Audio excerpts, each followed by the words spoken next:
following presentation is an Delmarva Studios production.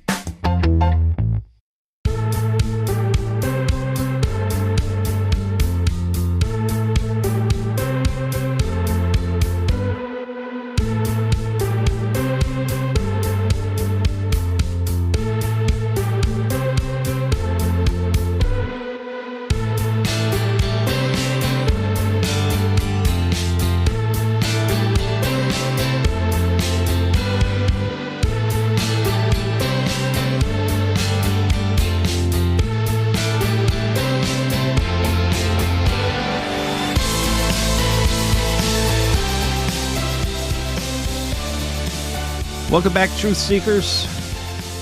It's time for another edition of the Flat Earth Files as we record on this Saturday evening, March 18th, 2023, on an extremely busy news day as the diversions continue. But we are here. We have a guest we're going to get to momentarily. Just a few quick notes before we bring him on. Don't forget the website and the Rumble channel is up and running. I think I've got 2 videos on the Rumble channel, and we'll continue to make more in-house as the coming days and weeks proceed. Make sure, again, the website is just like the show title, theflatearthfiles.com. Send us emails, questions, comments, concerns. If you'd like to join the program, it is theflatearthfiles@gmail.com. And just a note, I spoke to one of our listeners today who lost their mother, so please keep him in your thoughts and prayers in the coming days and weeks. I spoke to him offline today, and a big shout out to him. And we're thinking about you, buddy, and your family. And so there you go. We're all caught up. I hope everybody's doing well. I hope you have a nice weekend. This is dropping, I think, Monday morning. So when you're hearing this, your weekend is already behind you. So let's go ahead and kick off today's program. Joining us, I believe, from the great state of Utah. I think he's called into the program before, and he is known as the Mormon Rishi. How are you doing today, sir? Hey, George, I am excellent. And did I pronounce that right, by the way? Yes, and thank you for the new name, Mormon Rishi. Previously known as the Mormon Rabbi. Exactly. And for those who don't know, Rishi is just a term for a sage or a wise person in the Hindu culture. And there you go. So we've spoken before. I think the last was it the last Saturday call-in show that you called? Yes, and I'm kind of with the pressure for time. I'm looking forward to this where we can just sit down, get deep with no hurry. There you go. So let's go ahead and kick it off. As we always do, tell the audience a little about yourself, your background, and kind of your journey to the truth, sir. All right. So, yes, I am born and raised in Utah, and I was raised in the LDS faith. And so that entails no swearing, no drugs, no drinking, no rated R films, no coffee, no tea, no caffeine, that sort of a thing. And so for the first 0 to age 18, I was a faithful, good person, if you will. But then naturally, in the church, there's a concept that just never set right with me.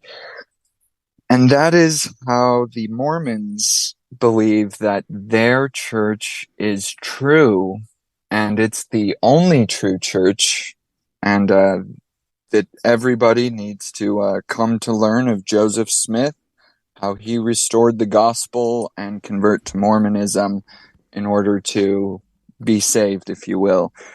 And so when I was about 18, that's the time in the Mormon church when the young men prepare to go on missions to serve for 2 years preaching the gospel. And at that time in my life, I kind of just saw that as being a door-to-door salesman, with religion being the product that I would be selling. And I just didn't feel that it was my place to go tell other people, hey, whatever you thought up till now, it was actually wrong. You need to become Mormon. So And this concept, not to get too off tangent, but in the so Christians, the biblical flat Earth, I don't have a problem with it. The more sources, the more information, the better. So it's great. But there's 1 billion people in China and 1 billion people in India who don't necessarily call themselves Christians, nor do they worship Christ. So just like with Mormonism, what of all the human beings who ever were born and died before Joseph Smith came around to restore everything back to its correct state, if you will? So that's kind of rhetorical, but on the Christian side, Christianity, the way that I see it, is it's a set of morals and ethics where you do believe in a right and wrong and an absolute truth and morality. And so what about the 1 billion Chinese and 1 billion Indians that lived and died, or billions even, before Jesus Christ came around? Is every human just screwed because they were born before Christ was? And so, in other words, long story short, I don't think that using the Bible should be a person's only source for information regarding the flat earth or any other truths. But truth is truth wherever it's found, on Christian or on heathen ground. It's a saying. So anyways, I didn't just leave the LDS church. I left and I started hating against it and preaching against it and sort of just going full apostasy against it. And then I went to the University of Utah, which, for those who don't know, was a Marxist university before everyone knew that every university is a Marxist university. And so I gobbled up and I ate it up because I was raised in sort of a bubble, a sheltered existence until I was an adult. Yeah. And at the university, I studied political science and philosophy. And when I first read Nietzsche, I'm sure many other people have felt this, you feel like he's speaking directly to you, and that maybe only you understand fully what he's saying. Like he's speaking on a wavelength that is just so close to your own that it's memorable to those who have experienced that. And so Nietzsche is like existentialism, Albert Camus and Jean-Paul Sartre. And these guys, I just fell in love with them. And at my Marxist university, gender studies and feminism, these are required courses that you have to take in order to graduate. And these are required? Like it's just like your English and math classes, almost core classes? Exactly. Wow. You have to fulfill a certain number of credit hours in gender studies. And so I was never exposed to the opposing narrative to that. So I was just, sure, I can call myself a feminist. I think women should have the same rights and same opportunities as men. I can get with that. And so all this leftist ideology at the university, it was new to me. I hadn't heard anything to the contrary. So I thought I was bright and special and, ooh, look how much I know. Anyways, I graduated and then I moved to Washington, D.C., stayed there for a year, moved back to Utah, moved to Dallas, Texas for 6 months. And then I moved out to Massachusetts in the western part of the state, which is it's hippie country, really. There's literal people legitimately living off grid. Sure is. And that was kind of my awakening point. I spent all my time in nature. I actually worked right across from Walden Pond in Concord, Massachusetts. So Henry David Thoreau was a big influence on me around that time. And then, believe it or not, this is actually funny now, is Jordan Peterson. I encountered his lectures and his message, really, and it was really exactly what I needed to hear at the right time. And he kind of helped me process what happened to me at the university, because I just knew that I was a nihilist and I was making horrible choices that led to horrible life situations. But I thought this was what I was supposed to do. Anyways, Jordan Peterson, basically, everyone has a responsibility. It's not just what can the government or what do I get? What am I owed? It's you actually have a responsibility, take ownership and fix your own life, if you will. And so that sort of sent me on a quest to figure out why are schools teaching nihilism and hedonism and anti-God, and there's no such thing as truth, everything is relative. And it just didn't sit well with me. So I guess I've gone too long on this note, but Well, before you switch gears, let me ask you a couple questions about what you've spoke about. Coming up in LDS, the first 18 years of your life. How old are you? Would you say? Did you say you were? I'm sorry. I'm 31 right now, and it was about when I was 18 that I branched out. Yeah, and that's you're just another example. You're a very young man, 31 years old, just now hitting your prime, and you have a very good head on your shoulders. And I understand a lot of people who, and you've gave specific examples about the LDS and the things that you encountered. But would you say, did it give you maybe some discipline? Is there some things that you can give credit for? Because obviously, you sound like a very well-educated, very smart person. And again, you have critical thinking skills because you've come to the truth. So could you give it, would you give any credit to that for the way that you've turned out?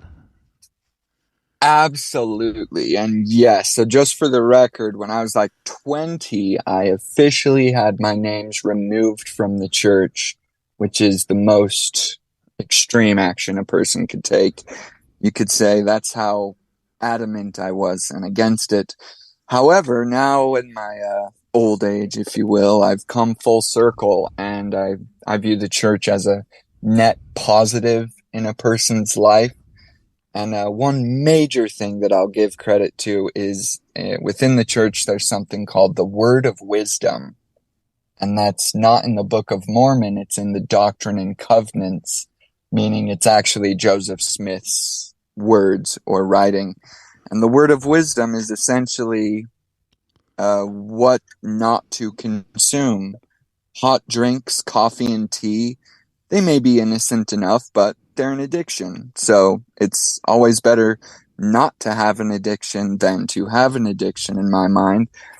And alcohol, drugs, tobacco, all of these things are laid out in the Word of Wisdom as things that Mormons do not partake of. And in my hedonist stages, I was into drugs, marijuana, drinking, what have you. So I've learned firsthand and have a personal testimony. The Word of Wisdom is true, that when you can, you should be healthy and not consume addicting or harmful chemicals. And it kind of, I'm thankful the church, it gave me a moral compass from a very young age. And I've kept that with me no matter what I've gone through, and it's given me, in my mind, a gift of discernment. Very important. I can tell. Yep. Yes. And along those lines is the concept of, well, just to introduce Flat Earth briefly, is a lot of times when I'm talking with friends or family about it, they have their initial responses and critiques or whatever, but then when you get a little deeper and they realize, okay, he's looked into this much more than I have, I'm not equipped to answer any of these things. You need to go talk to a scientist or a PhD at the university. Right. They can answer your questions. They'll tell you what's what. And I think a person only feels that way when they haven't done any research themselves. Correct. They're offloading that responsibility to someone else. Hey, you, tell me what I should believe and how all of this works. But then you realize after doing hundreds of hours of research and then looking at the official narrative or official scientists and their rationales and things, you realize that there's nothing there. There's no substance to it. That they start from an assumption, use assumptions to back up the first assumption, and then 10 assumptions down the line, they give you a conclusion and they want you to take it as truth or as fact. And it's all predicated upon unprovable assumptions every step of the way. That's you said that extraordinarily well. And one thing that I would even add on to that, if you go to someone for an answer, right? Everybody has an agenda, whether you know it or not. So when you go to somebody looking for an answer, you're going to usually get an skewed version because of their internal agenda that they don't necessarily think, hey, I want to mold this person's mind a certain way, but it's just everybody has a certain way of answering a question based on their beliefs, backgrounds, etc. So that's another important reason to have discernment and critical thinking skills, so you can find out and mold your own mind and not allow others to mold your mind. Another thing I wanted to run by you, I've researched Mormonism, the Latter-day Saints movement, and Joseph Smith Jr. A lot of people don't know he published the Book of Mormon. He was 24 years old, and it's interesting because I think about where I was in my life at the age of 24. I different stratosphere, and he died young. I think he didn't even make it to, how old was he? 30, 35 when he passed? I don't know exactly. I'm embarrassed to say that. Oh, no. But that's close. Yeah. But it just amazes me that someone that young would start a movement so big. Right, and to be able to grasp such concepts at such a young age, there's something special about it. And I'll say I've read the Book of Mormon, and only recently as an adult, since I've studied Judaism, Kabbalah, all the Synagogue of Satan, things of this nature. The Book of Mormon talks all about it. It talks about the corruption that and how people with money persecute the righteous and the evil ones get away scot-free. It talks about secret combinations or secret societies, if you will, people who swear oaths to evil entities, and they're bound by blood that if you betray them, they'll kill you, and you have to serve that evil entity. But it's worth giving it a read, whether you're Mormon or not. There's lots of truth contained inside of it. You don't have to believe it all as real. Like, were there Indians in America? How would Joseph Smith know about their stories or whatnot? Just take it and mine it for truth, and I think everyone could learn something from it. Amen. Two more quick questions I want to run by you. Do you know off the top of your head, and you may not even know this, I'm just wondering out of curiosity, do you know when they brought the gender studies into their actual curriculum? Has this been around since like the 90s or? I don't, but I'm going to look into that after this. Yeah, that's sure. You said that. I was like, man, I wonder how long that they have been, embedding this into people's brain. And lastly, you had mentioned you spent a year in D.C. What was that like, living in Washington, D.C. for a year?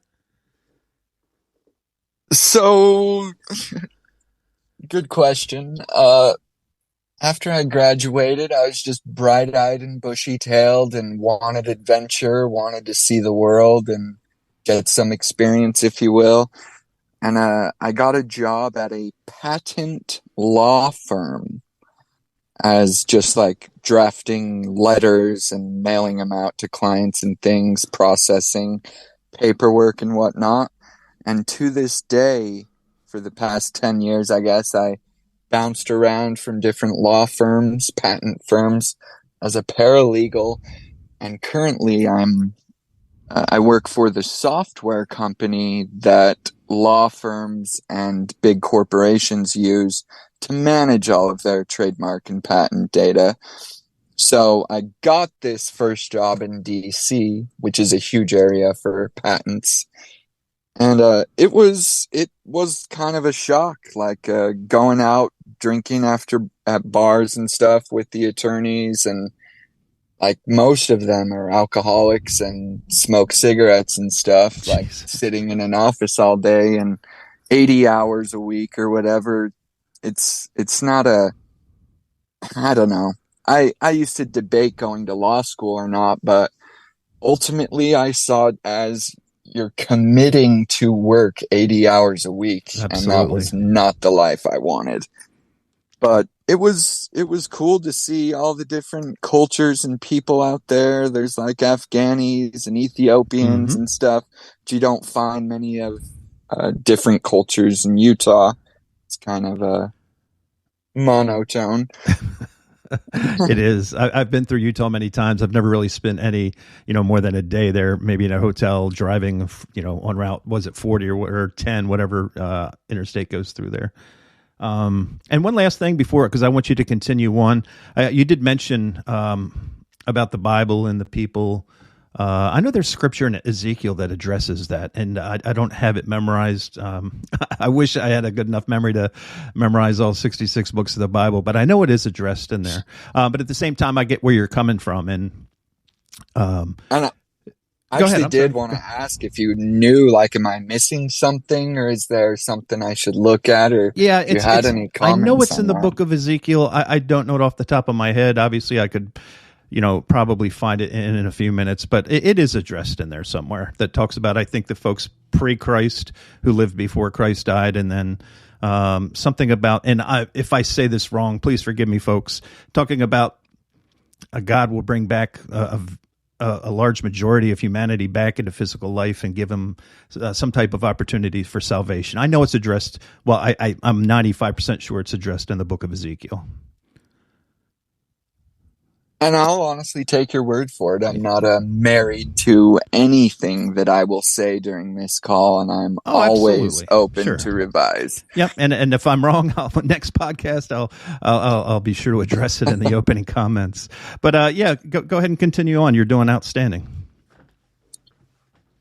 Okay, so yeah, from DC, I kind of started drinking too much to the point where it just wasn't good. Like on a Saturday, I'd wake up and go play tennis, but I'd have to drink 2 shots of vodka to go do it, and that's not a life anybody wants to No. live. And so, yeah, it's been a struggle, but mind you, this was before I had encountered Jordan Peterson. So, fast forward a few years to that, and I've small tangent. While I was at school, I actually have recently went through messages that I sent to my professors, and I actually inquired with one of them. I sent him a message. Why do the Jews stereotypically, why are they known to be rich? Like, why are Jews always have so much money? And he gave the natural response of, oh, they were restricted from certain jobs, and so all they could do was become money lenders and stuff like this. So they got their foothold in banking. But anyways, I just say that to show that I've had an interest in Judaism and the Jewish question for at least a decade now. And I'll say one of the biggest discoveries in my adult life that just, when you learn about it, it connects so many loose threads in your mind that it's like a before and an after, just a clear line. And that is the discovery of Sabbatai Zevi. Yep. And for those who don't know, he was a Jewish Messiah in the year 1666. So just less than 400 years ago. And what was unique about this Jewish Messiah, similar to Christ, who was a Jew who proclaimed himself the Messiah. However, this Messiah, Sabbatai Zevi, he actually amassed a huge following in his lifetime. And why this matters is they say about half of all Jews in the world at that time proclaimed him the Messiah, and they were on board with it. And the funny thing is his message and his teachings were complete evil, complete inversion. Good is bad, bad is good. Redemption through your sins. Blessed be he who permits the forbidden. So the most evil things you can think of, that's actually how you redeem yourself. And so they practiced all sorts of debauchery and evil and sin.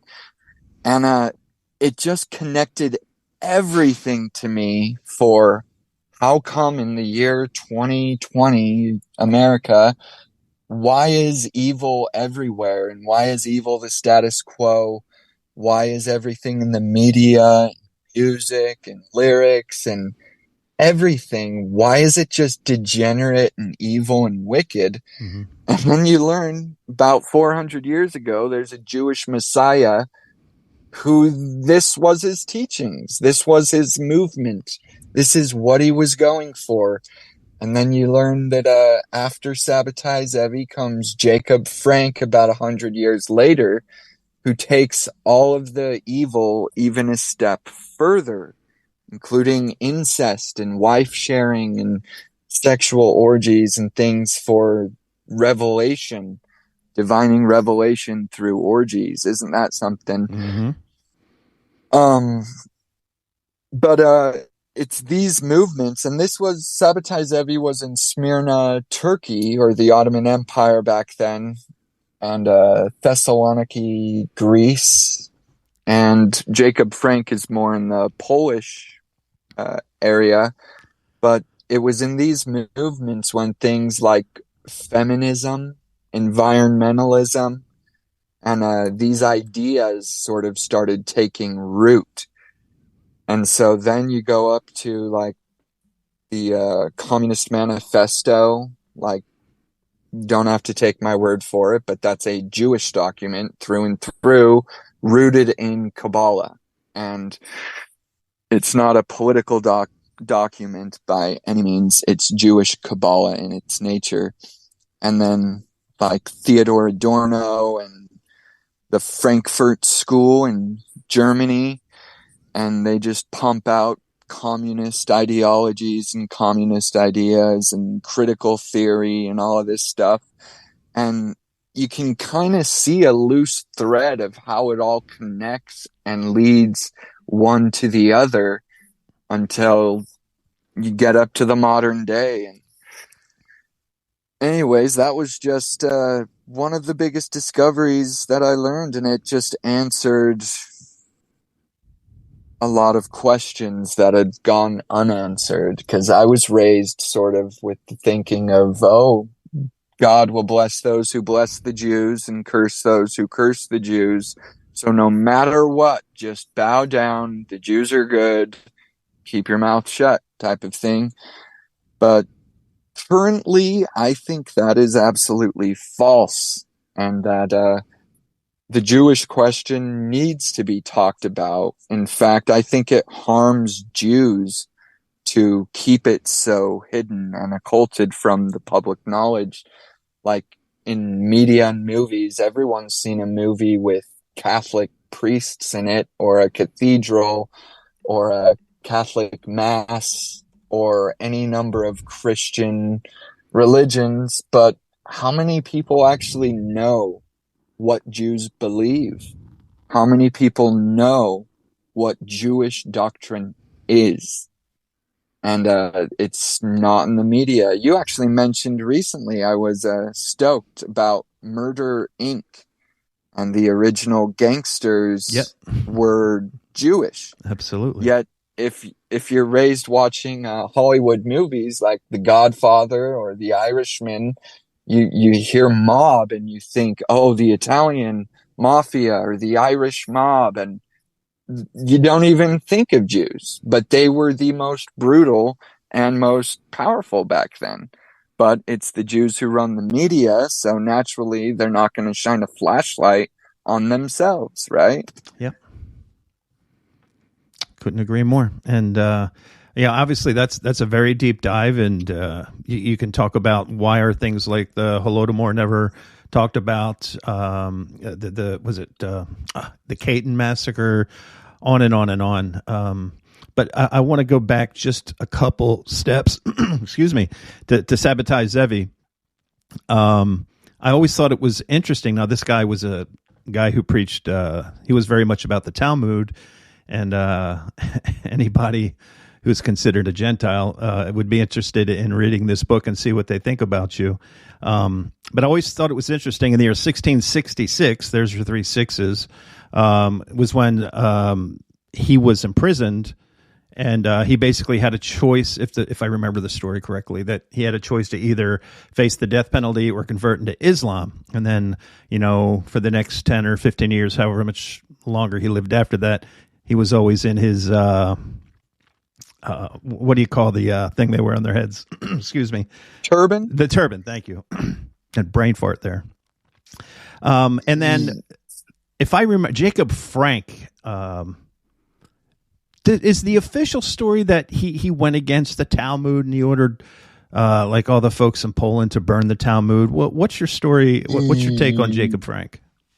Yes, so that is a known thing, and he was known as an anti-Talmudist, but that does not put him in the camp of the good guys, if you will. Right. He basically, well, as best as I understand it, we'll say, is his new religion, or his faith, with 300 families or more that bought into what he was teaching, he incorporated a lot of different pieces from a lot of different religions, even Christianity. And so the Catholic bishops, who had a lot of power in Poland at the time, he actually turned to them for help when he was getting harassed by the actual Jews who weren't on board with what he was doing. Right. And so he and with 300 families converted to Catholicism for protection. So including Sabbatai Zevi converting to Islam, and Jacob Frank, along with 300 families converting to Catholicism, that introduces the concept of a crypto Jew, which is not a derogatory term. It's actually the actual name for it. Yep.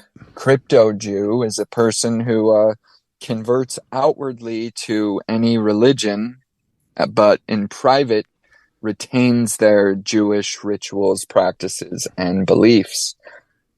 And so, and also that connects to my view of Adam Weishaupt and the Jesuits, is the Jews are able to infiltrate these groups very well, also due to the Kol Nidre prayer, which they do on Yom Kippur, which is where they do a little ritual prayer that relieves them of any obligation to fulfilling any vows or promises taken in the next 12 months. And so when you have to put your soul on the line to convert honestly to another religion, well, so long as you recite the Kol Nidre on Yom Kippur, you don't you're not obligated to uphold any of those vows or promises that you make during your conversion. So I think Jews have access to worm their way into many different religions, secret societies, or groups just based on their religious beliefs. They're allowed to do that. But where was I? I don't even recall. But we can slowly kind of work our way into the flat Earth. Yeah, let me keep. We're on. Yeah, I'll get us there. Yeah, for sure. But you presented everything completely well, and you've connected the dots extremely well. Okay, and so these are sort of the discoveries that I'm having at this time, and I bought a bunch of books by Gershom Scholem, who's even Jews consider him the foremost authority on Kabbalah and Jewish mysticism. So I figured if I want to get into it, I might as well read a source that Jews are okay with using as a source. And as I read his books, things just started clicking where like everything in the media or on Netflix or politically in our society, social issues and things, it just was like the plan, the pattern. Like Kabbalah is what's being used in our society, and it just was undeniably clear that that was the case. And while at the same time being undeniably clear that Kabbalah it's not good. You might be able to learn a thing or two from it, and there are some like deep thoughts and some wisdom there, but all in all, I call it a net negative. It is a bad thing in my mind. But that's not to say I haven't learned plenty from it. In fact, I think it's wise to learn the playbook of our adversaries, of our slavers, if you will, and then you're almost immune to any of their tricks and schemes and plots. You can see right through it. Well, for sure. If you have two even teams, but if you're able to get the playbook of the other team, you're probably going to win, right? Exactly. And I think, what Sun Tzu said, know thy enemy, right? Nice, yes. And so I figured I'd set out to study the enemy. But so yes, then we get into like World War I and the Balfour Declaration and how we fought a European war for the Zionists so that they could conquer the Ottoman Empire, so that they could subsequently move into Palestine and create their future state of Israel. Which, why that is significant is because the Brits promised Ottoman Empire territory to a third-party political group known as the Zionists, and that's not the British place to be able to commit Ottoman land. But then that makes sense of, this is why Lawrence of Arabia went up through North Africa, up through the Levant, and amassed all the local tribes to rebel against the Ottomans and help bring the Ottoman Empire to a crashing halt. And it's only because the Zionists wanted to establish Israel. And one major point on that is that most Jews at the time were against this. They were not Zionists.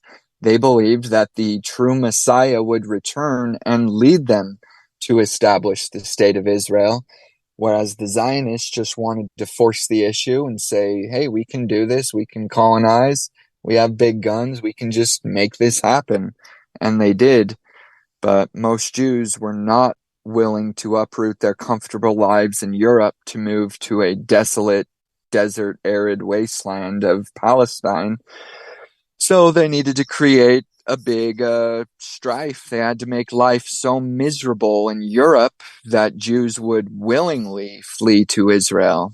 And from 1933, when Hitler comes into power, to 1939, There's the Havara transfer agreement where Jews were safely transferred out of Germany into Palestine with all of their belongings and finances safely for a solid 6, 7 years before the war breaks out. And then the war breaks out, et cetera, et cetera. But Hitler and the Zionists, in one perspective, had the same goal. They both wanted Jews out of Germany and into Palestine, if you will. So I guess relearning history in light of the information that I gleaned from studying Judaism and Kabbalah, it really was just night and day. Okay, this is true. We were taught the victor's version of the story, and I always want to hear both sides of everything. And so my mind was completely open to the fact that, okay, we aren't told the truth. We are told a fantasy version of half-truths, maybe at best.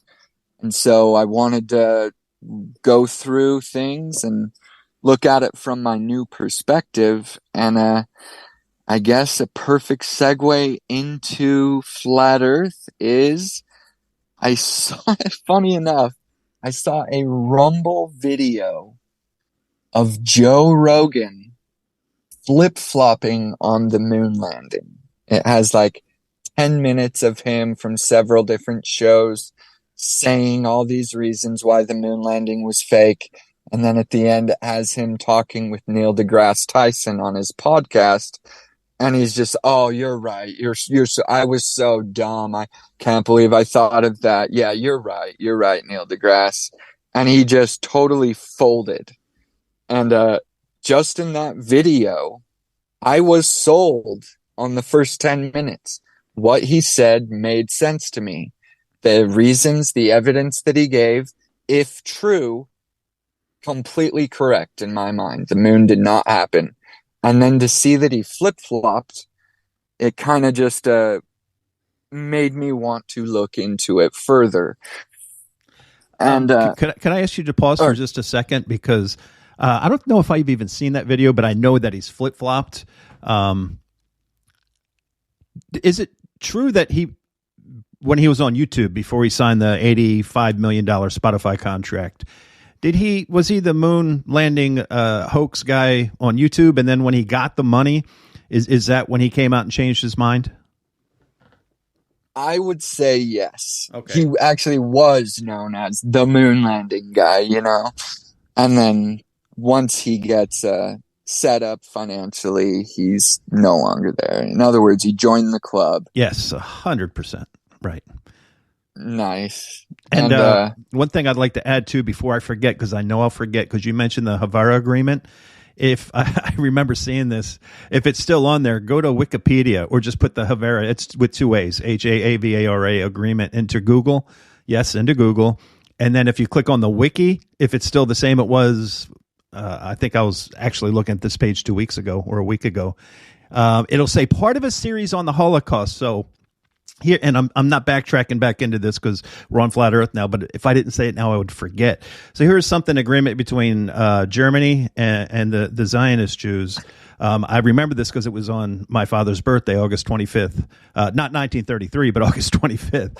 And, here's this agreement, no problem, safe passage for 6 years. But they take this good thing and it's part of a series on the Holocaust. So again, anything that's positive, they either keep quiet or constantly remind you of the Holocaust. So sorry to interrupt. I just wanted to put that out there. Thank you for adding that. That is actually brilliant insight.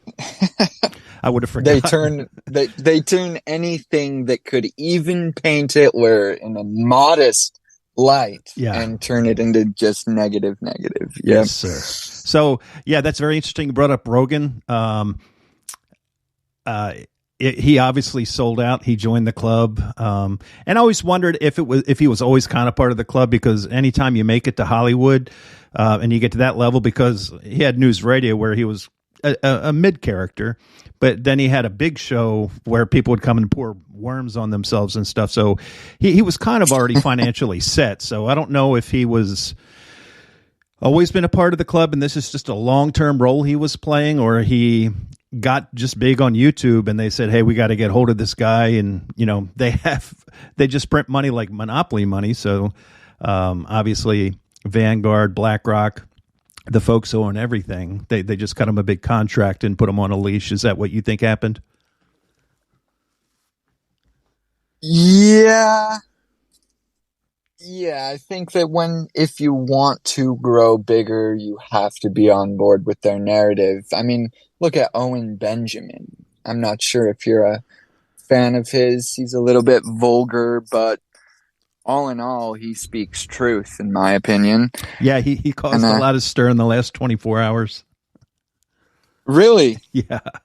Go check out. He's gone viral. He's spoken the moon landing again to get attention and to get people over his channel. He's clever how he gets attention. And I really enjoyed watching his flat Earth journey because it reminded me of mine, just from angry to frustrated. I'll never forget that video.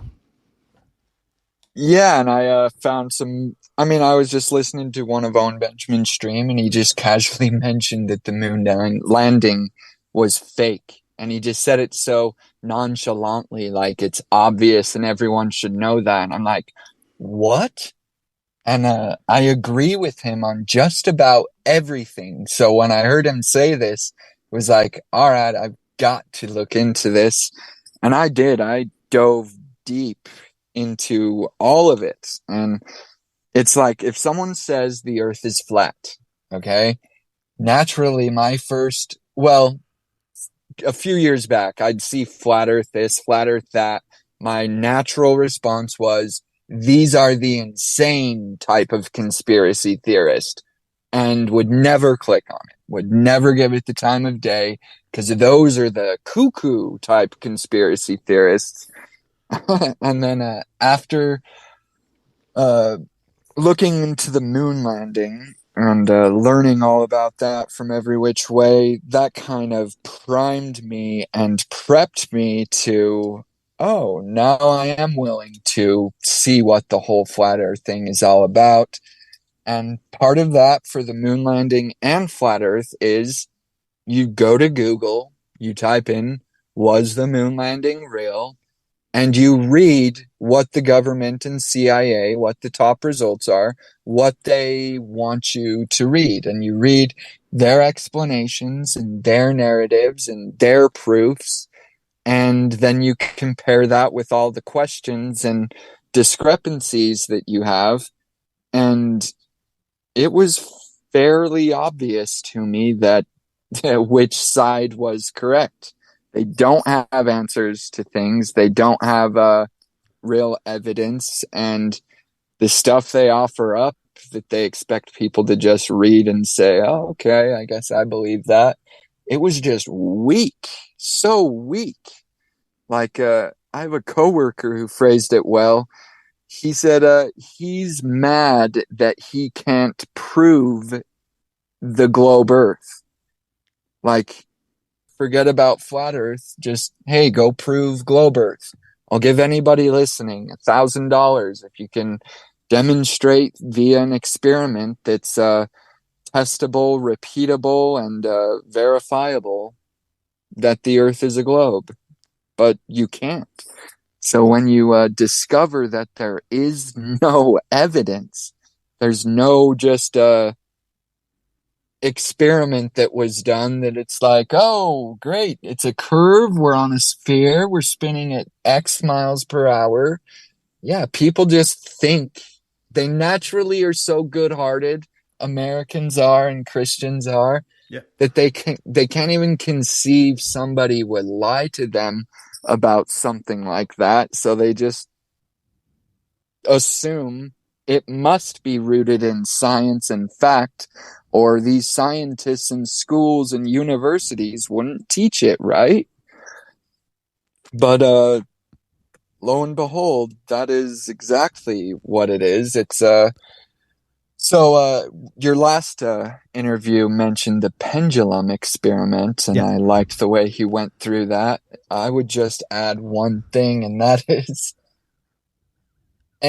ask anyone who uses that as evidence, why can't the experiment start from a standstill? Exactly. So the pendulum, if it's just at a complete rest, motionless, and you let it go, the spinning of the earth should get it to move and wobble and demonstrate what they say it does. But in fact, if it starts from a standstill, it remains at a standstill. So in order for that experiment to be done, you have to put it in motion manually or however other way, but you have to nudge it.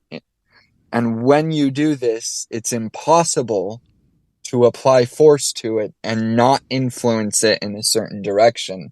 Hence the varied results of it going too fast, too slow, wrong direction, right direction. So that's just funny. Why can't they do the experiment starting from a standstill? And it's because the earth isn't moving, is the answer. Spot on. And of course, he's referring to the Foucault, pendulum out there in Paris, France. I wonder if that guy was another Jesuit or just some guy who thought he was doing his thing. Who knows? Yeah, even at downtown Salt Lake, we have a Clark Planetarium. And I guess they even have a pendulum set up there. Oh, really? So you can witness for yourself the moving of the earth. And it brings up a good point to learn. And that is just what we were saying. Don't take someone else telling you this is what this means. Because you can do an experiment and someone will just say, oh, this proves X, Y, and Z, where it really doesn't. And they're just taking a huge leap and claiming that it proves this And so basically an experiment can be misinterpreted, and then whoever controls the media can push out that misinterpreted viewpoint as proof or a fact. Kind of like the Michelson-Morley particle or wave experiment.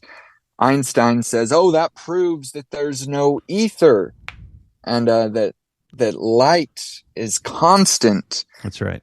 Whereas that's the wrong conclusion to draw from the experiment that was done. And along those lines, I just have to mention a little tidbit. In the Upanishads, which roughly 1500 BC to 500 BC, they talk about the ether. They talk about space, not meaning outer space, but the space that connects all things on Earth. So the ether, the way I think about it, is how do radio waves work? What are the waves traveling on? Without a medium for them to travel on, they wouldn't go anywhere. So I just like to, and even Aristotle from like 400 BC also spoke of a fifth element, the ether, earth, wind, air, and fire, and ether. So there are 5 elements, not 4. And my personal view is this is one piece of evidence that clearly shows that the ancients were not dumb cavemen. We are not smarter, more capable, or more intelligent than our ancestors of old. And in fact, I'd say we are regressing. We are being dumbed down. We're getting further from the truth, further Amen. from the light. Yep. And so that's why these ancient texts are just a gold mine for true information that doesn't have an agenda behind it. That's just pure truth in my mind. So Einstein was a quack, naturally, in my opinion. Certainly. I mean, sure, he's probably smarter than I am, for sure. Whatever. But disproving the ether just to cling on to this the archaic flat Earth model. Let's Yeah. call the globe Ev- heliocentrism archaic. Yep. Every single YouTube video on flat Earth has the little Wikipedia warning on it, right? The archaic flat Earth. And I saw a meme the other day from like 1897 showing a map of the flat Earth with Antarctica around the entire edges, just like we think of in a Right. flat Earth map. And it said,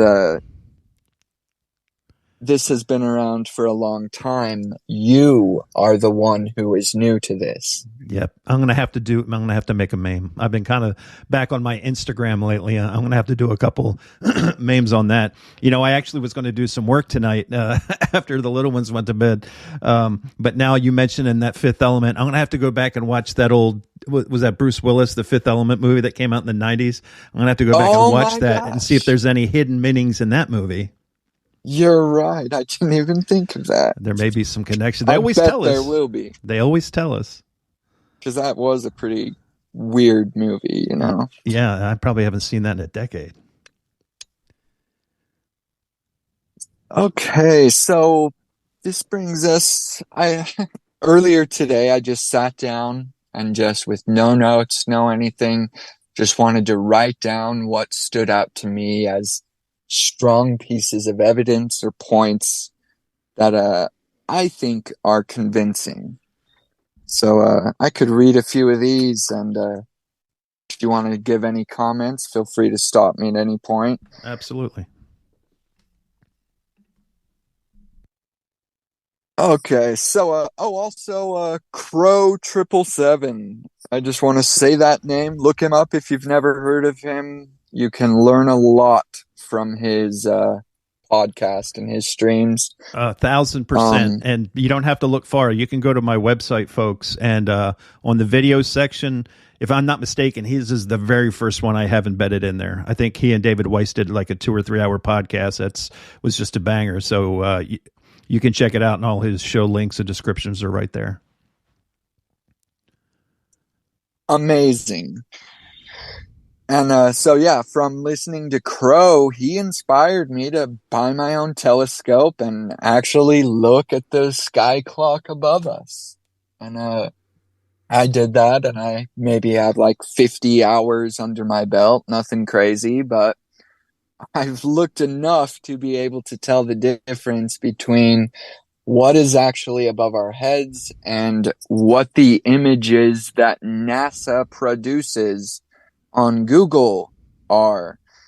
And it's obvious that the planets are not terra firma or hard land like Right. Earth is.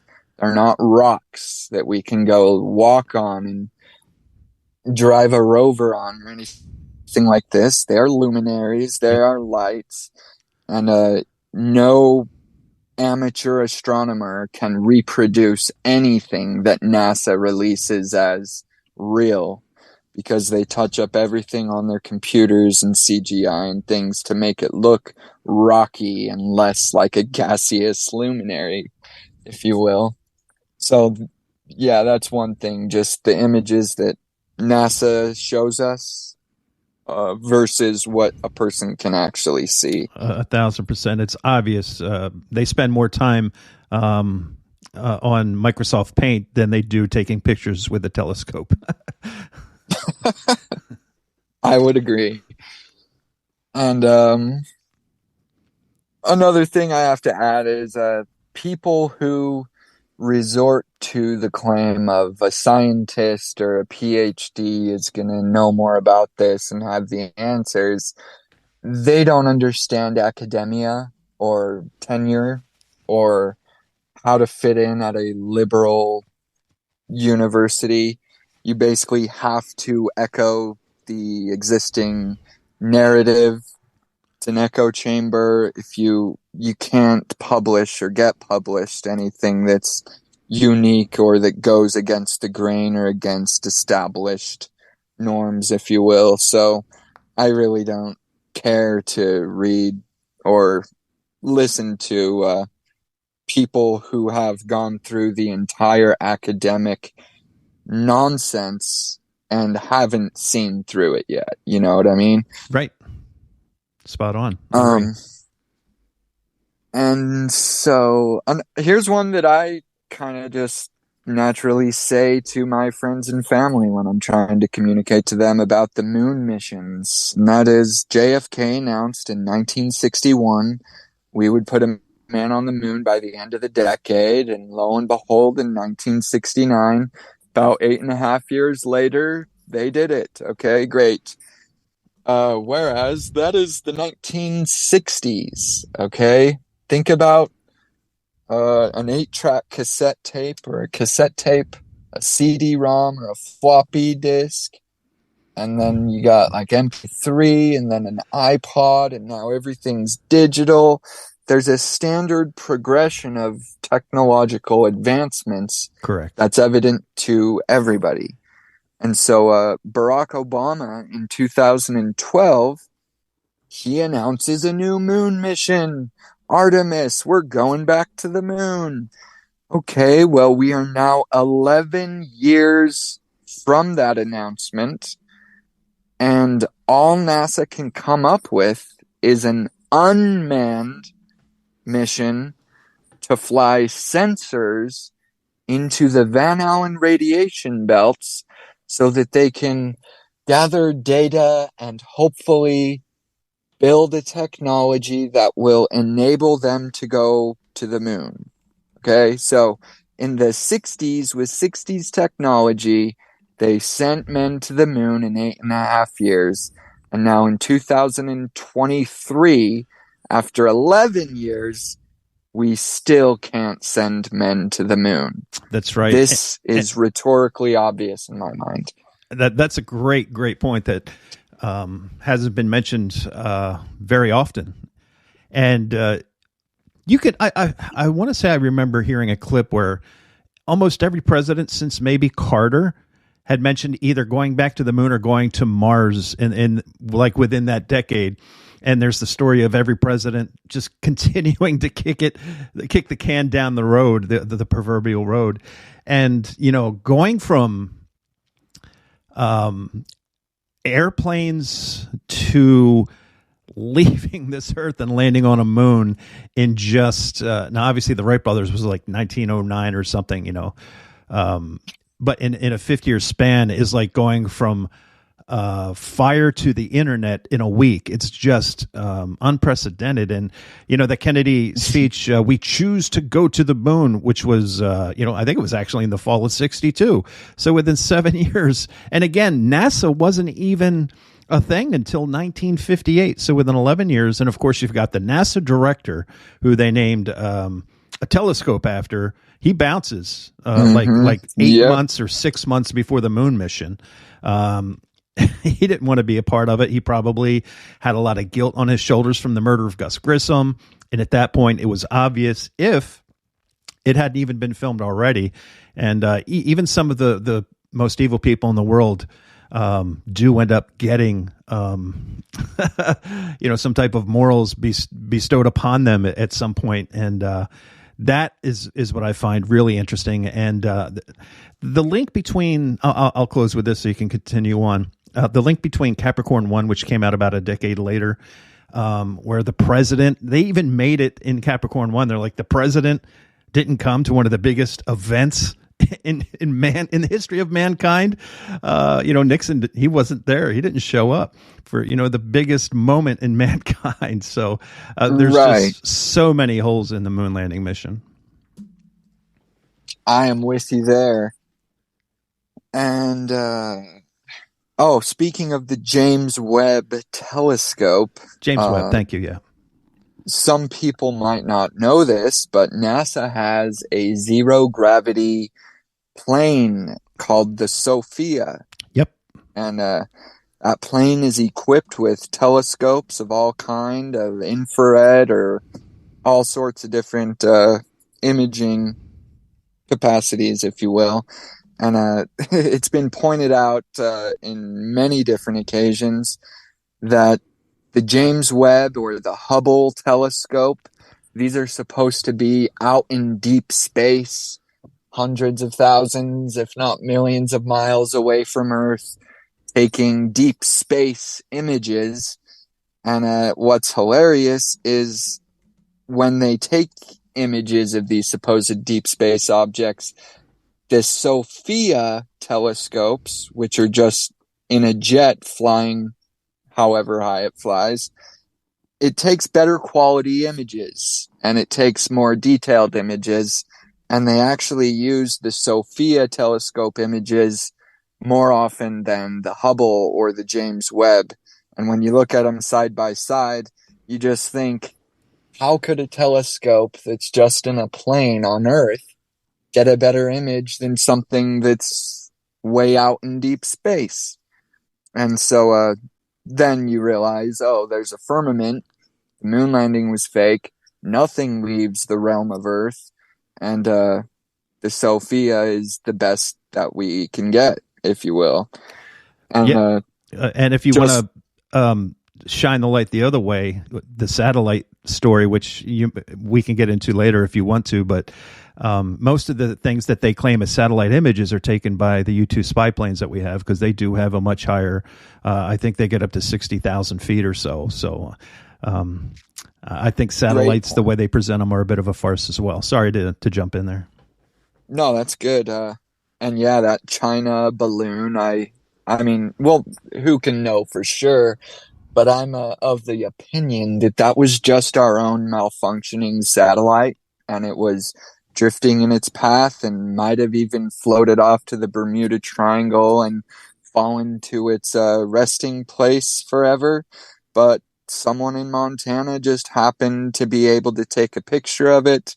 With modern technology, we have that ability, and then it spreads online, and so a lot of people were aware, oh, what is that thing?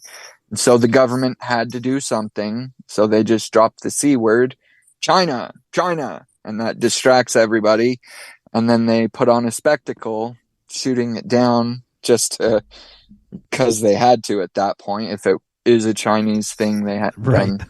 But yeah, I think that was just our own satellite, sataloon, if you will. Yep. And I think satellites have always been held up via balloons. Yep. And and the excuses they gave why they didn't shoot it down while it was over our country. I don't know if they came out with the Chinese spy balloon before they even thought that much ahead, that people would demand it to be shut down immediately, even with people saying it went over Montana, which supposedly houses many of our Minuteman missiles, which, you know, the nuclear missiles as they present them. Again, I think that's another rabbit hole we could go down, but we'll save that for another day. But you're spot on. NASA is the number one consumer of helium, and number two is actually the Department of Defense, which, you know, they're the top spender in just about anything in the world anyway, so that shouldn't be a surprise. Yeah, and that just makes perfect sense, really. Yep. I mean, it supports my hypothesis, if you will. Okay, so, oh yeah, and just a thing about telescopes, like the Hubble telescope, it costs $1 billion. And then, true fact, so I think it's either non-existent or it's just a telescope that's in the Sophia jet. But if NASA says, oh, our $1 billion telescope, the mirror inside of it broke, so we need $500 million more dollars to replace the mirror, and boom, they get the money, and that's that. So it's really just a grifting scheme, and they have to have a plausible reason for why they need the money, so they just come up with these funny reasons, if you will. Yeah, absolutely. And people need to realize that most of the money that goes to NASA goes to the military-industrial complex. Lockheed Martin is the one that built the Hubble telescope. So that $1 billion went right back into the military-industrial complex. By the way, that quote-unquote launched, I'm using air quotes, I know we're on audio, launched on April 24th, 1990. And if you remember, within a year, we were at war in the Middle East. So that $1 billion sure did come in handy, didn't it? Oh my gosh, that is fascinating. Yep. Didn't even think about that. Wow. I always say every time I do research for podcasts, multiple rabbit holes connect. It's amazing. Right. That is so cool. Okay, back to my little list here. So here's one that just makes me laugh that I bring up with people. So in 1969, we were capable of sending human beings 238,000 miles away from Earth safely and returning 238,000 miles back to Earth safely. Okay. And now 50 years later, with 50 years more advanced technology, Elon Musk and Jeff Bezos, SpaceX and Blue Origin, they're the richest and brightest, and they can hire the smartest geniuses on Earth if they want to. Yep. And I actually looked this up, but do you know offhand how high, like when William Shatner and Jeff Bezos launched up in the Blue Origin rocket, do you know how high they went up? You mean what they reported, how high they went up? Yes. Oh, geez. Was it just? I don't even think it was as high. I don't think they claimed they went as high as the Red Bull guy. Was it like 90 to 100,000 feet? I don't recall. I'm ashamed to say. Oh, no worries. I just wanted to quiz you, if you will. Yeah, no worries. Trivia. I love trivia. Me too. So I don't know in feet, but for instance, the Go Fast rocket that hits the firmament, if you will, that went 70 miles, I believe. Oh, wow. It was way off. And the Blue Origin rocket went 62 miles high. Okay. So, and 10 minutes of flight. 327,000 feet. Is 62 miles? Yep. Oh, thank you. So, but let me now put that into context and perspective. So 50 years ago, we can go 238,000 miles. And now with 50 years better technology, with the 62. richest men on Earth and the smartest scientists working for them, they are only capable of going 99.97% less far than they could 50 years ago. Okay. And so when Elon launches a Tesla into space and everybody cheers and celebrates and goes wild, or when we launch a robot on a pretend asteroid to explode it just so we can defend Earth, and people, like, I love those video images of the NASA people in their room jumping up and cheering, woohoo, it worked, we did it, good for Armageddon us. Part 2. Yes. And it's just like, wait, why is anybody celebrating anything if we can only go 0.02% as far as we could 50 years ago? Right. Right? So that's just mind-boggling to me. Yeah, it's like running a marathon 1 year and then 2 years later running a mile and having the same excitement about it, right? Exactly. Yes. It's great observations you're making. Really well done. And I should ask you a question in return. Do you believe that they actually had a rocket and it went up and came back down like the way it did, or do you think that was science fiction as well? You mean the Blue Origin? Yeah, the one with that's the Amazon one, right? Yeah, the with Jeff Bezos William one. Excuse Shatner. me. Yeah. Because Shatner, what's his name? Russian Vids, RV Truth, he did a really good breakdown of that video. And it did seem, I mean, you do have an actor, right, on there. And he made a really interesting point. Okay, here you have a rocket, right, that supposedly has, that. I mean, obviously hundreds, it's got to at least have hundreds of pounds of fuel in it, right? And a rocket is very incendiary. There was no fire truck. There was no ambulance anywhere in the vicinity. How was there no safety equipment for something like that big of a deal? That is an interesting point to point out. I haven't looked into that much. I mean, I just give them the benefit of the doubt. I mean, geez, they can't shoot a rocket 60 miles up and come back safely. What the heck are they even doing, Yeah, in my mind? there you go. So, yeah, I mean, 50 years. I mean, as Owen Benjamin states in one of his things, like, if we did go there 50 years ago, it would only stand to reason that by now we'd have moon hotels, moon vacations. We could travel there safer, faster, cheaper, more efficiently, more frequently, and we'd have a progression to show for it. Precisely. Whereas it had, And I challenge yeah. anybody to find a technology that has regressed. Oh my gosh, funny story. I actually asked that to an Indian coworker of mine. He thought about it long and hard, and he said, I phrased it this way: name a technology, modern technology, that was efficient, and then 50 years later, it's way less efficient. And he thought, and he's like, vaccines.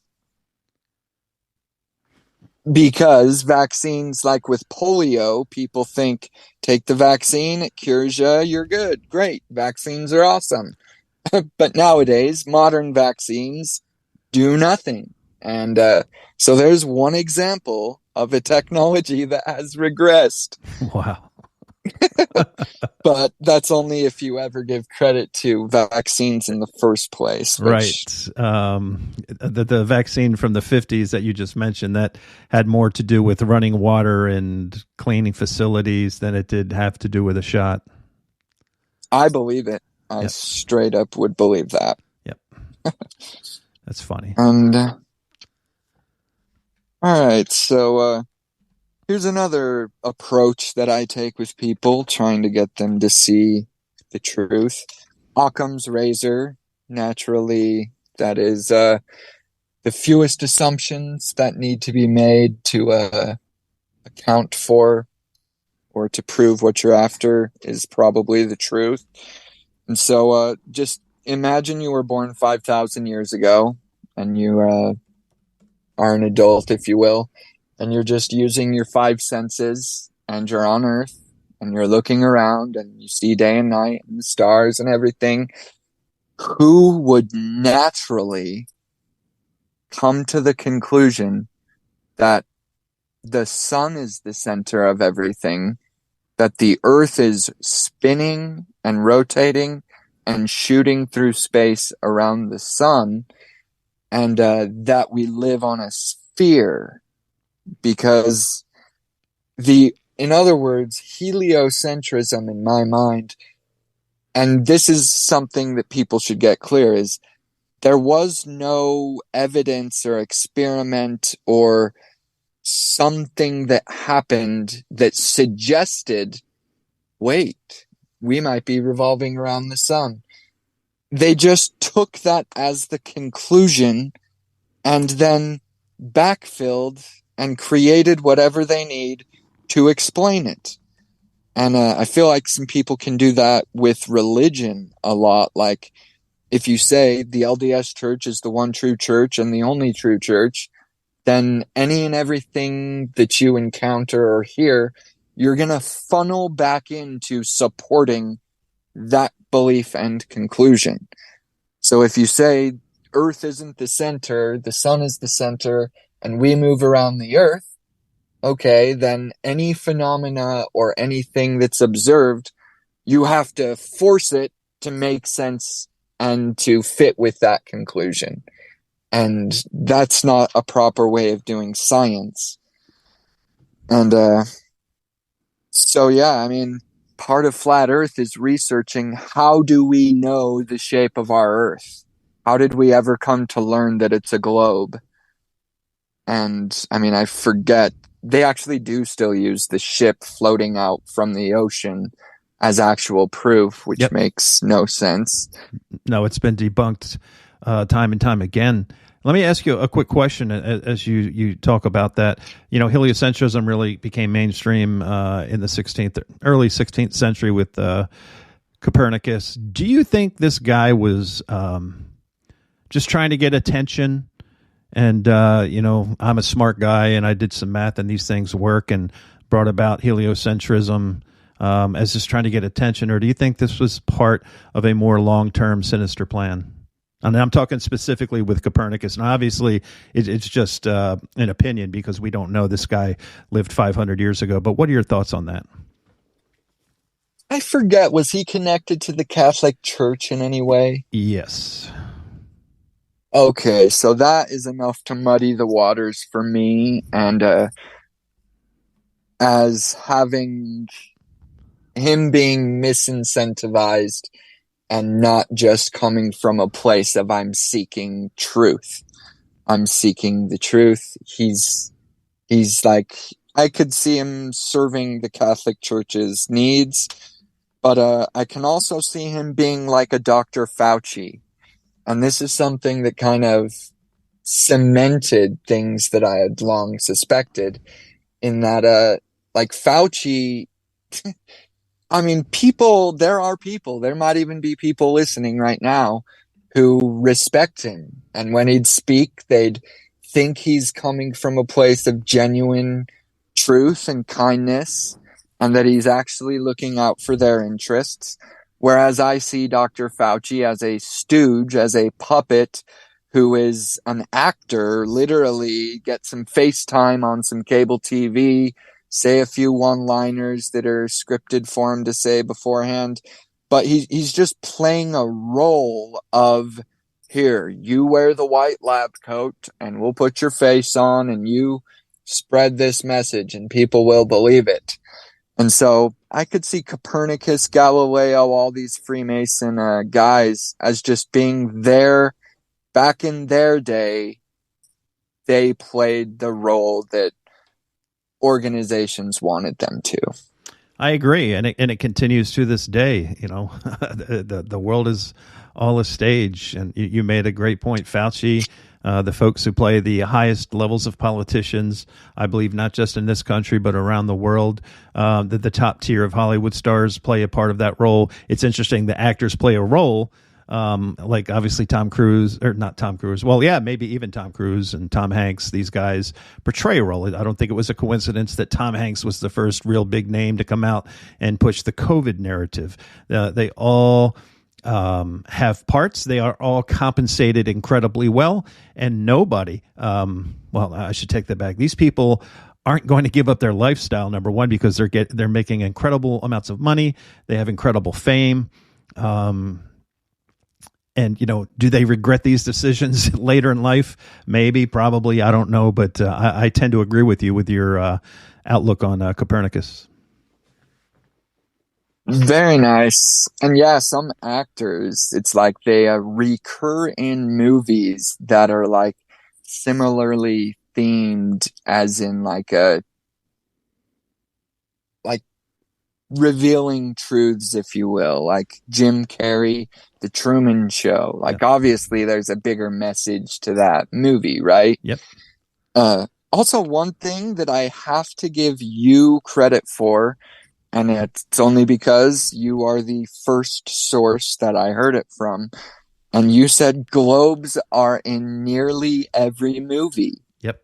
I mean, I knew about the Universal logo, and like a lot of car logos and all these logos are globe shaped, but I never thought about that. And just funny enough, my mom wanted me to watch it for whatever reason, but Fun with Dick and Jane. It's a hilarious movie. Jim Carrey and Alec Baldwin are in it. Yep. And so within the first 10 minutes of the movie, the company that's the main company in the entire movie is called Globodyne. Yep. And its logo is a globe. Yep. I just like, wow. screams at you once you're aware to look for it, you know? Yeah, but at the same time, they let us know. NASA's headquartered where? In Houston, right? Right? And what great stadium was built? I think I'd have to go back and look, but almost was built the same time the moon missions happened. The Astro Dome, which was the first stadium with a dome over it, was right in Houston, right down the road from NASA. Oh my gosh, that is great. I'm stealing that. Yeah, by all means. It was, let me see. Okay, 1965, April 9th, 1965. So 4 years before the moon landings. There you go.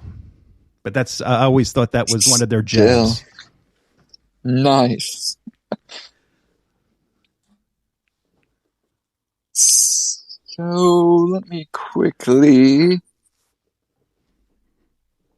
All right, here's just a few quick ones, if you will. So there are no flat surfaces on a sphere. By definition, a sphere does not have flat surfaces on it. That's a great point. And there are no curved surfaces on a flat Earth. And since there's no demonstrable curve anywhere to be seen, in fact, here's a question for you. Okay. And maybe there's not an answer. How would you respond if you were talking about flat Earth with somebody and say he was a pilot for over 40 years and he says to you, I have seen with my very eyes, flying at 40,000 feet, I have seen the curvature. How could you be so dumb to think that there's no curvature when I've seen it flying at 40,000 feet? Well, I would ask him things like, what about the curvature in your window? I would probably email him the video of the Crown Prince of Scientism, Neil deGrasse Tyson, when he was holding that huge beach ball that was in the shape of a globe, saying that you cannot see the curve even at the height of the Max guy, the Red Bull guy. So even the guy that they use as their proof, he'll tell you straight up that even at 110,000 feet, you can't see the curvature. So there's several ways to attack that one for sure.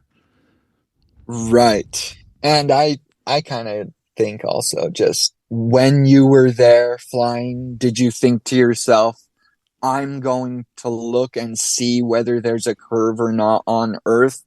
Or are you, now that I'm asking you 50 years later, are you thinking back and trying to backfill whether you did or didn't to fit your belief system, if you will? So personal experiences, just like with faith, you can't argue it. It's just a person thinks that, you know? Yep.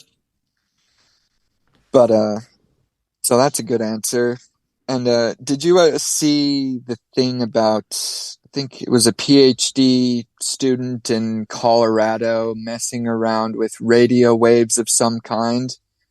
And it sends waves like into the ocean, but it also sends them upwards.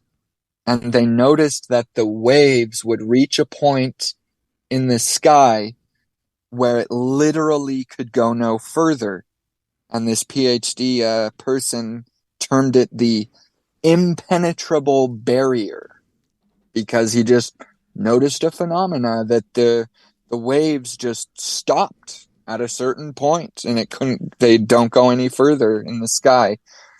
And that just fits perfectly with my view of the realm we live in, that there is a firmament above us and nothing's getting through it.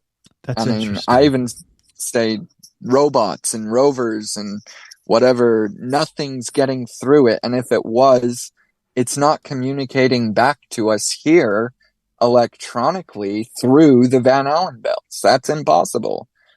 It's ionized charged particles for 20,000 miles or more. Even if you did get something out there, it doesn't work to transfer that back to Earth through the Van Allen belts. That's right. That's I'm gonna have to look that up because I was not familiar. You said the University of Colorado. Yeah, it might be Colorado Boulder. Okay, I gotcha, could gotcha. send you a link as well, but impenetrable barrier might yield a search. Yeah, that is interesting. I had a guy on my other podcast. Man, I think it's probably been 2 years now, but he said he was, within the government secret clearance, and he said that, how satellite dishes are aimed a certain way. He claimed that they were able to bounce radio waves and signals off of the firmament. I have heard this as well, or the ionosphere, or these Yes. scientific terms that they Yes. use for the same thing. Yeah, I've heard that. I can't really speak too much on it, Likewise. but Me neither. it's plausible, reasonable in my mind. And honestly, one of the biggest keys, and this is nothing new or special, but Antarctica. Man, is Antarctica just the most fascinating thing ever. Absolutely. And That's one of the big keys, I believe. and we can't go further south than the 60th degree parallel south. Yep. And just for those listening, the 60-degree parallel north line includes Alaska, Norway, Sweden, Finland, Russia, and Canada. So there are people that live above the 60-degree parallel north, yet 60-degree parallel south, which is below the southernmost tip of South America, but just barely, nobody can go past that. Yep. And so you got to ask yourself why. That's and right. I don't have answers, but there are certain questions that I think can help a person come to know the truth. And it's interesting, many of the countries that are in this Antarctic Treaty, many countries are foes. Like Russia is one of the countries part of the treaty. So it's interesting how, we're, we don't see eye to eye on anything except for Antarctica. We'll agree on that. Right. And China, Russia in 1959, do we really believe that they cared about the environment so much that they've just signed the treaty and never broken it? It's like, no, it's not the penguins. It's not the environment. That is obviously just the excuse that they use.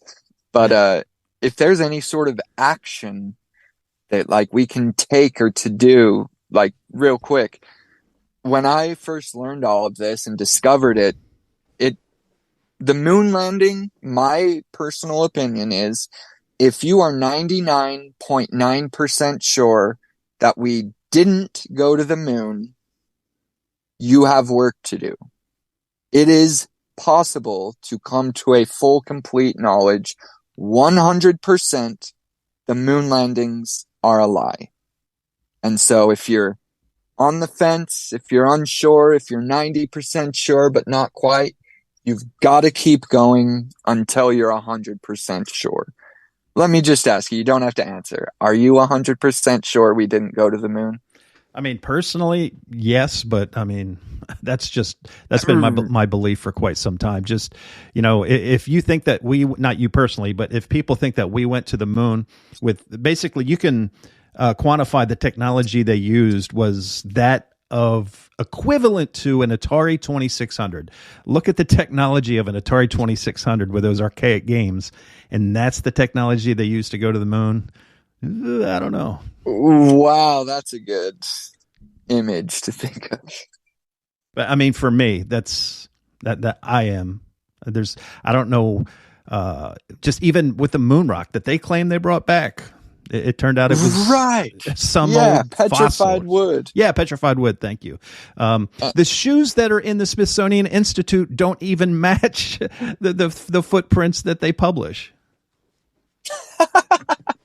I I hadn't heard that. Oh That's yeah, yeah. hilarious. And by the way, I should retrograde for just one quick second. You mentioned Owen Benjamin. He kind of got viral because he's claiming he wants to bring attention to the fourth astronaut that NASA refuses to acknowledge, who was left behind on the moon back in July of 1969. He was the one who was actually using the camera panning up as the lunar lander took off. Oh, He funny. finds a good way to include comedy in his stuff. Yep, That's for sure. pretty funny. Yep. And I should also say real quick before you go on, NASA was founded in 1958, and a year later, the Antarctic Treaty was designated. So there's got to be some correlation there as well. To add on to that and what your past caller mentioned, I had not considered, but I thought this was a pretty good insight that Germany, the Nazis, were the first to launch a rocket up into the sky. And then they are the first to go to Antarctica and establish a base. I don't think those are unrelated. Right. And there's man, I could talk all night about this. And what's it called? New Schwabia? Yeah. Yeah. And see, that's another thing I've been kicking around lately as well. I think they went after Germany for their technology as much as anything else. I know the Balfour Agreement and everything else, but they were so technologically advanced from us, which is astounding, especially since the what they went through with the Weimar Republic prior to 1933 and how worthless their economy was, and then just within 6 years they had the equivalent of Skype. There's you can go research. Yes. They have this lady and her son on a phone looking into a screen talking to somebody somewhere else. It's just they were so much more, and especially with the rockets.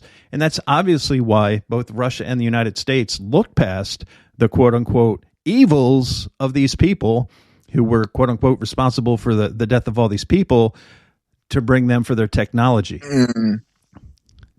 Right, and not to mention, after World War I, Germany was footed for the entire bill for the war on all sides. That's right. So that cripples them even more and perplexes the mind as to how they recovered and became such a big powerhouse. And even, Time magazine named him the Man of the Year in 1930. Was it 1939? I don't remember the year, but that is... It was 38 or 39. Great to bring up. Yeah. Interesting. That just the butting of heads of stories in that time period is just so fascinating. And, it's just... I guess that's the one thing, that's why we do this, is because we want to know the truth. And we know, like we were talking before the show began, it's just, while we may all not agree on certain aspects of the truth, right? We all have our different ideals, but we all know that we're being lied to on a massive scale.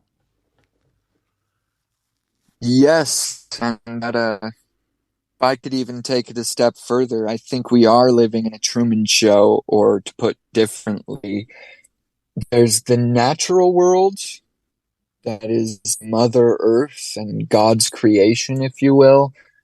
And then there's a bunch of artificial, inanimate, non-physical, artificially contrived systems that we've created that comprise our society. So like the DMV, a driver's license, car insurance, home insurance, a bank account, a credit card, university academia systems, the medical field and hospitals, like all of this stuff is artificial. Like it isn't natural in the sense that God gave it to us. It's just a business idea, a way to make money, a capitalistic system that I believe that the Jews kind of have created, that we all have to play by.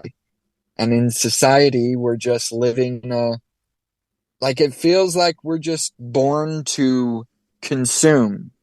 spend money, consume, buy things, materialism, materialism, materialism, and then die. And that isn't the system our creator envisioned for us, in my opinion.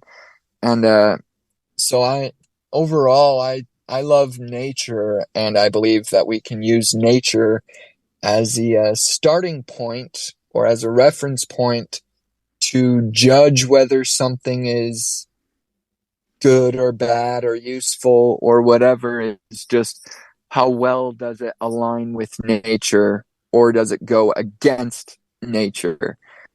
And just to emphasize that point a little more, I recently went through the pamphlet Common Sense by Thomas Paine, Yep. which was used to corral the colonists to rebel against the King of England. But in that book, I'd say over 20 times does he use nature as his rationale for why something is wrong or why it's good. Whether you can find it in nature, whether nature supports it. But nature is the starting place for me. And the farther you get away from nature, just the more you delve into mankind's artificial creations. And to me, they are just empty. They don't help a person. They don't help a person grow. They just want money. They want you to consume and be a number in their system. And so I guess to sort of wrap this up a little bit is I think within Flat Earth, it's political kind of, because it's our government and government agencies that are lying to us. So anybody who's trying to do their civic duty politically, they should be aware of this. But also it's spiritual.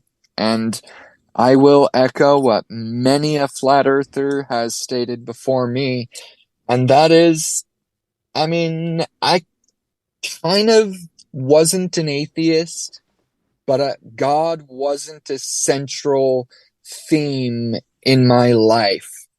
And discovering all of the deception and sort of breaking free from the mental chains that our government has everyone hooked by, it really does. It's just perfect confirmation there is a creator. Earth was designed. Everything was designed for a purpose. And there's just no escaping that we have a creator who is greater than every single human being combined. No matter how great or rich or powerful a human being can ever get to, he is absolutely nothing in comparison to our creator. And just having like a real knowledge of that, it brings peace. It really does. That was tremendously said. And as we do kind of work our way down, I have to bounce off here in a few minutes. You know, you hit the nail on the head, and people get wrapped up, especially, I think one of the things that they've created, and you mentioned this just a minute or two ago, is politics, and more specifically, the federal government. People get so wrapped up in the red versus blue, and that is, without a doubt in my mind, sans race, the most divisive thing that is out there today. And you just see today, you know, I did a brief podcast on the other side this morning. You know, Trump comes out and says, you know, I'm going to get arrested Tuesday. And then you can just see the divisiveness of human beings. I'm here to tell you, I'm an older guy now, and there is nothing. I'll stand by this. There is nothing redeeming about the federal government, nothing at all. And for all the people who think the bankers are behind all this, which they are, go to the bank Monday. Everybody pull out your money, collapse the banks, and let's start over. I'm like, it's so simple that what we can do. They want us to hate each other. there is nothing redeeming about the people who govern us. And they create the emergencies, whether it be 9/11 or COVID. They create the wars, whether it be Vietnam or Iraq, that we, and I was guilty of this as well, too, sending our loved ones off to die in battles that have no consequences to our borders whatsoever. So you really hit the nail on the head and stirred up a little emotions in me, especially seeing where our country is at now. We're absolutely in the gutter. We allow men in skirts to be in positions of high authority. We are normalizing drag queens. We are in Weimar, Germany 2.0. And, if you are indeed good God-fearing people, we need to not let this steep any longer. And anyway, I probably said too much already, but that's kind of my thoughts. And I do want to give you the floor, or if you'd like to retort to what I said for the next few minutes, by all means, go right ahead. Wow. I will just say that was gold, and you nailed that on the head. I agree with every single thing you just said. So that's awesome. I guess, dang it, I just lost my train of thought. But to wrap it up, I guess I would say, yeah, the spiritual component is the most important, and that's why the flat earth is the conspiracy of all conspiracies, because it's so subtle that nobody even knows what's been done to them. Even Christians, good God-believing people, God-fearing, even conspiracy theorists, they don't even realize that NASA and their government, which, as you just said, has no redeeming qualities, NASA and the government has become their God and has become their religion. Christians, the Bible says so many different times where we live and how it came to be and so forth. So why would any Christian believe our government over their supposed holiest text or over their faith? It makes no sense. And then it's so slimy to see how the government has been able to hijack the spirituality of their populace by getting them to believe in all this false and wrong stuff, so that they're rooted in falsehood.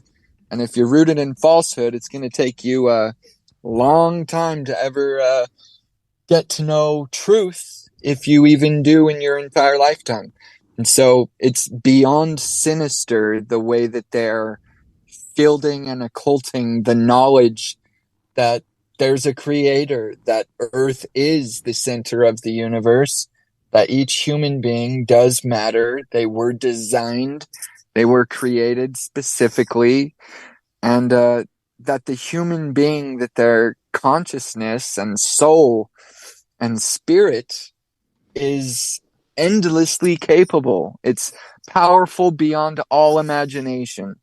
And it's our government's job to conceal that fact, dumb you down, have you forget about God, forget about the Creator, and sort of snip your connection in your brain to any higher spiritual, transcendental way of thinking or belief.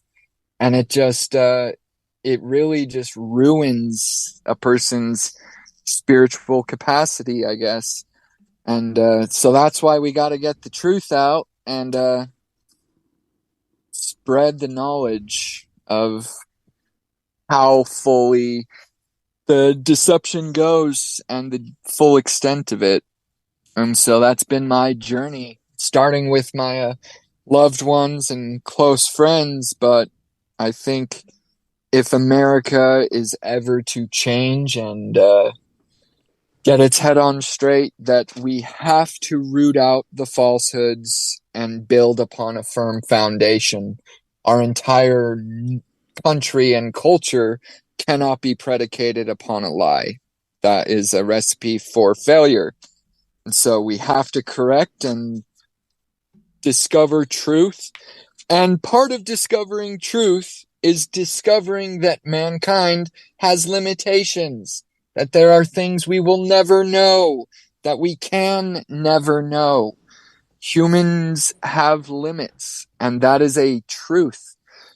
And once you learn this truth, then when NASA or the government tries to say, we know for sure that this is 450 million light years away, and this is this and XYZ. See, you don't need God. We have all the answers for you.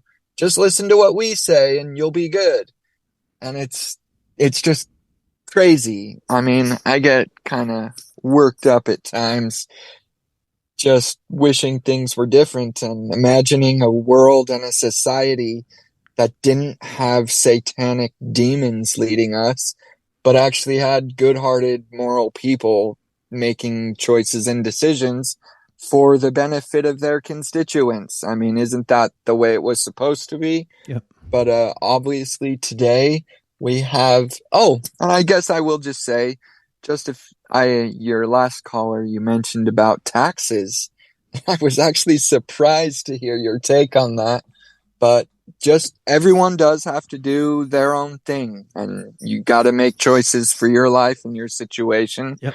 However, I read in Silent Weapons for Quiet Wars about 4 years ago that taxes are a metric that the government uses to see how much support they have, to see how in line their citizens are. And so I made a choice not to pay taxes. And it's been 4 years since I have paid taxes. And yeah, I mean, I no fear, but if my government has sworn allegiance to secret societies and to Israel over our own country, America, and they're making decisions to benefit Israel and Zionists and globalism, then they're not serving me. And so they do not get my money to go waste. And I know it doesn't even make any difference at all, but it's a symbolic action, if you will. I just want others to know that there are people like me that are fed up and ready to act and take a stand and just do whatever amount is within our capabilities. But just taking it on the chin day in and day out, no more of that. That's all. Yeah, that And was. Go ahead. Go ahead. I was just going to say you were spot on with that. Yeah, I mean, if you believe our country's been hijacked, which obviously I think even Stevie Wonder can see that, I think it's important that everybody have their own level of civil disobedience to whatever their comfort level is or to whatever their financial. Everybody's got their own thing, but you can't complain. Let me see. I want to make sure I say this right. You can't complain about your situation and not try to change the situation. Otherwise, you're screaming at a wall. You're not accomplishing anything. Does that make sense? Absolutely. And I think you put it great. Civil disobedience is the idea here, not Absolutely. Necessarily just taxes. But we have the numbers. We're the 99%. Walk away. Walk away from the game. Stop buying into the red blue. Stop thinking that Trump is going to save. And I get all kinds of heartache from that. But I've proved time and time again that he is part of the other team. He is just you do not. I can't say this enough. And I know people want to have a knight in shining armor. Even Tucker mentioned at the. I see his little clips on YouTube, and he mentioned that he has gotten so many emails from people who are in terrible situations, and they are hoping that this white knight just comes riding in to save the day. And I'm here to tell you, as just as sure as the sun is going to rise at 6:45 a.m. tomorrow, there's nobody coming to save you. It's up to all of us to do individual acts of protest to walk away from the federal government, which is very much a large part of the synagogue of Satan. And I'll close with that. And I will give you the floor for the final word, sir. Completely agree. Very well said. And all right, so Let me end with a little quote and then just some resources that anybody who's looking for real high-level intellectual discussions online, where you can go for those. And for instance, Reddit is not a good source of information. It is leftist through and through and garbage, in my opinion. However, so here's a little quote. It's called The Meaning of Initiation, Frank C. Higgins. In all ancient rites and mysteries, the participants in which were received by initiation, the greatest care was always exercised with respect to certain details, which, if not properly carried out, might mar or invalidate the entire ceremony. The true significance of all initiation has ever been that of a spiritual rebirth. The sacred Agruchata of the Hindus says, the first birth is merely the advent into material life. The second birth is the entrance to a spiritual life. The newly initiated into the first degree of Brahmanism was called Dvija, which means twice born, or born again, like in Christianity. So the very word initiate indicates that the candidate is at least symbolically in the same situation as if he had had no previous experience or existence. He is to be ushered into an altogether new world. In ancient initiations, the extremity of humility was expressed by the rent garments of contrition for past offenses in the life about to be blotted out, the bosom offered to the executioner's sword, and the attitude of a captive. That resonated with me, that in Flat Earth or the moon landing or learning that your government is your enemy, really, and they're out to screw you over, not help you, you kind of have to be born again into that viewpoint. It's an initiation almost.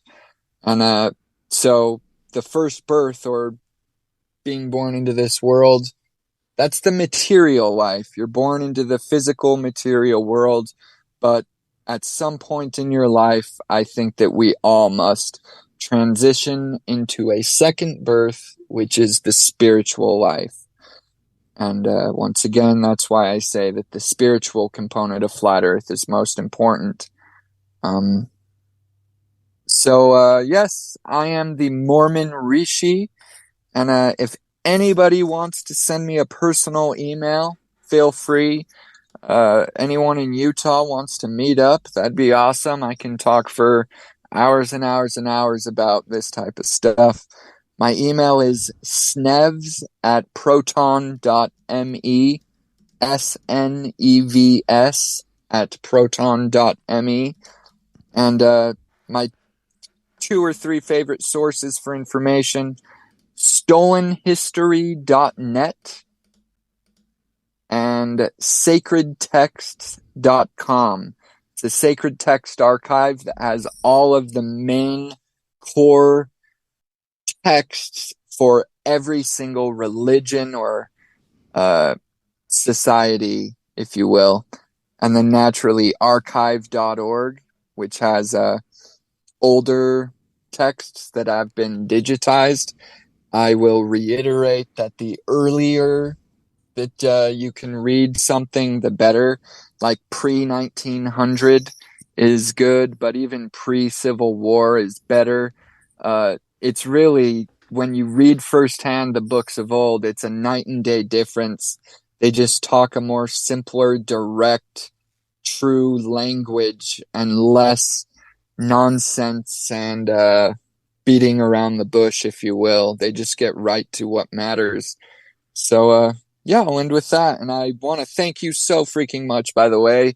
You are amazing. I love your show. You are my favorite podcaster because you see things in a similar way, which I think is the true way. And just want to thank you for letting me come on. Well, I genuinely appreciate you having you on. It's been a lot of fun, and I certainly would like to have you on, and maybe I'll even see if I can get you on the schedule on my other podcast as well, so we can delve into other rabbit holes. I'll send you an email here in the near future regarding that. And again, it's Snevs, SNEVS at proton.me. And don't worry about trying to write it down or memorize it. I will have it in the show description. So if you'd like to reach out to the Mormon Rishi, you can just click on the link or copy and paste it, and you can get into contact with him. And he is a wealth of information. He sends me some just tremendous information all the time. And if you are looking, if you're hungry for information like I am, well, then this gentleman is a perfect individual to link up with. Again, thank you so much for your time. It's been another great podcast. We have next week, I have, I don't even have it in front of me, what's coming next week. I have, I think it's Why Are the Government and Media Conspiring to Censor the Truth of the Flat Earth? So look for that next week. And thank you for all your feedback. Make sure you check out the website, the Rebel channels, and keep the emails coming, theflatearthfiles@gmail.com. For the Mormon Rishi, I'm George Hobbs. Everybody have a nice week. God bless you. Keep your head on a swivel. And until next time, my friends, we will see you.